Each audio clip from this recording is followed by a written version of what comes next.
আচ্ছা তোরা কি শুরু করছস আমারে একটু বলবি? তোরা কি শুরু করছস? একেক দিন একেকটা প্রশ্ন কেন? কি বাল-ছালের প্রশ্ন করস?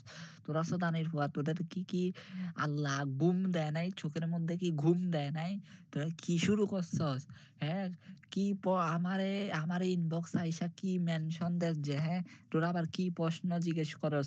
কালকে আবার জিগাচ্ছস ছেলেদের শুক্রাণুর আন্ডার ভিতর মুরগির আন্ডার ভিতর গেলে কি হয়? বাচ্চা হবে নাকি? ভাই আমি কি ডাক্তার? আমি এগুলো বলতাম। হ্যাঁ? আমি কি আমি একটু বায়োলজি পড়ে বলে কি সবকিছু মানে কি জানি নাকি? আবার আজকে প্রশ্ন করতেছে ইনবক্সে আসি, কি ভাইয়া শীতকালে কেন বিয়ে করে? এইসব ভাই আমি কি জানি ভাই? শীতকালে কেন বিয়ে করে? আমি ওরে উল্টা জিগাইছি, "আচ্ছা তুমি বলো, তুমি কি চিন্তা ধারণা আছে?" এইটা বলছে, "ভাইয়া আ বুঝতেছেন তো ঠান্ডা মানে কি উল্টা-পাল্টা মানে কম্বলের মানে আর কি বলবো? মানে বলার মতো ভাষা নাই। তো এইগুলো কি বলবো ভাই? এখানে ভাই মানে আমার আমি কি বলবো? শীতকালে বিয়ে করে ভাই আ না বলা যাবে না।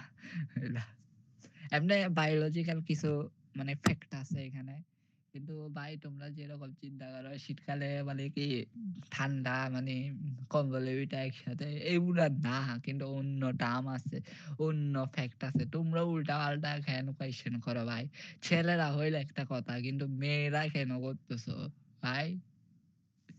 আমি তোদের কাছে মাপ চাই মাপ, মাপ। আল্লাহর দোহাই লাগে আমার আর কোন মেয়েরা কোন বায়োলজি সম্পর্কে কোন কোয়েশ্চেন করিও না। হ্যাঁ? এইসব কথা আমি আমার বউকেও বলতে পারব না। ছি! তোমাদের লজ্জা শরম নাই?